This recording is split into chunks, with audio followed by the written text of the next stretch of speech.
Oh, hello there guys, lads and ladies. This is the update for the Hanley Page Victor B1 conversion, converted, for want of a better word, from the old Matchbox Revell 172 Victor K MK2 Tanker kit. It's been a bit of a struggle, this build, along the way.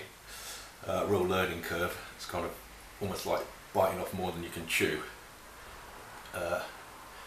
Making bigger kits is quite different from constructing or building the smaller ones, mainly because of the larger surface area, especially for painting. Anyway, basically I kind of cocked up, screwed up a lot of the panel lining.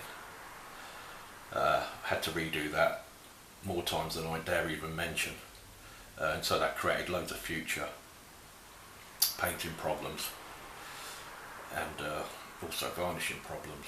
But anyway, we've made big headway. It's now kind of resembling a B1, which it didn't really before. It just kind of resembled a very strange alien shape with a massive lines sanding and filling.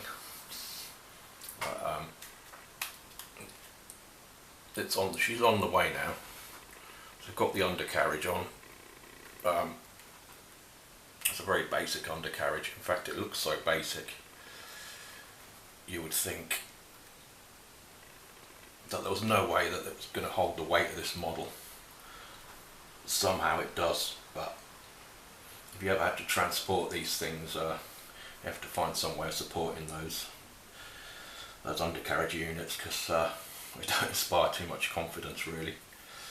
Anyway, there's still a lot of touch-up work to be done underneath the fuselage here. There's loads of screw-ups along here, along the panel lining, which have got to be touched up and redone. Apart from that, it's finally getting somewhere. It's not too bad. Various filling. So there's a lot of well, I'd say a lot, but just basically some focused touch-up work. The canopy's on. That actually fitted quite nicely, the original canopy. There were a few gaps. You can see here I've got some filler which I've got to sand down. That's got to be taken down a bit.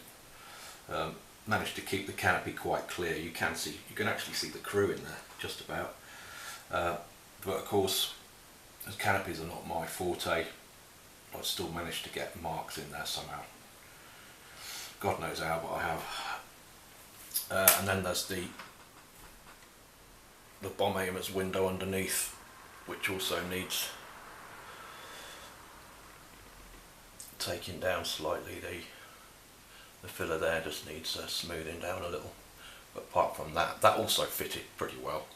In fact, compared with the rest of the kit, they're quite snug fits, because nothing else was a snug fit. Absolutely nothing on this animal, this white beast. I'm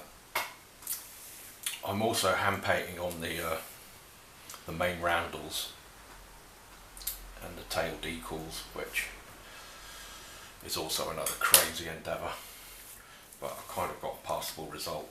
That's mainly because in the air graphic decals, or on target decals that I sent off for, great though they are, there are no roundels or tail decals with it, which I didn't know when I bought them. But anyway, they've got a great number of original Victor Squadron decals and numbers for your fuselage and your underneath the wings and your tailpiece graphics, and also by the side of the cockpit, the cruiser cockpit area.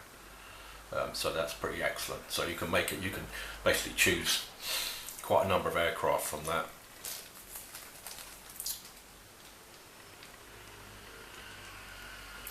The one I'm going to choose, not quite 100% decided yet, but it's going to probably be either a sort of 1959 model,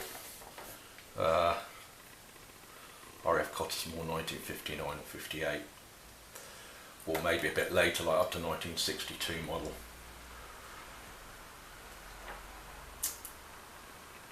But as you can see, I've opted for the, I think they were probably the earliest, the more defined decal, just to give the plane a little bit more sort of sharper visual interest.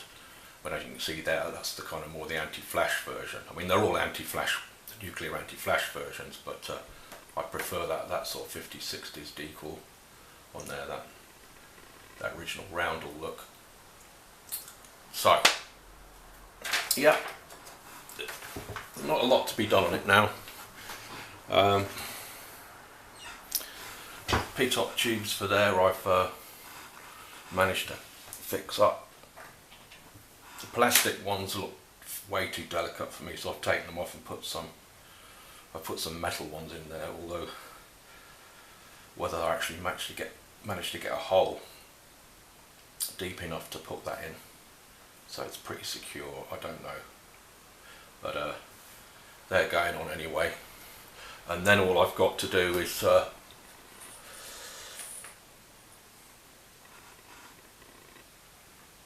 undercarriage flaps, hatches.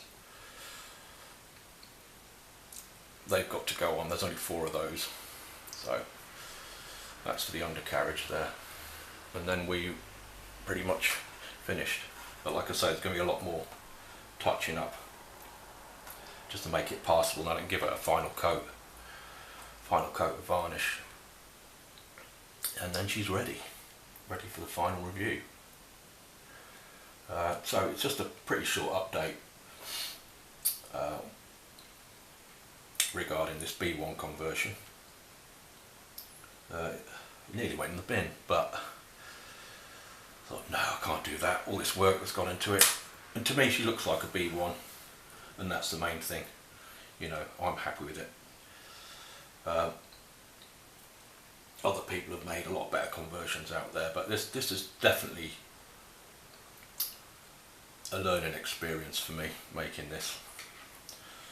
There's a few flaws here that've got to be slightly sanded down as well, where it's been filled along here. It's looking it's a bit grubby.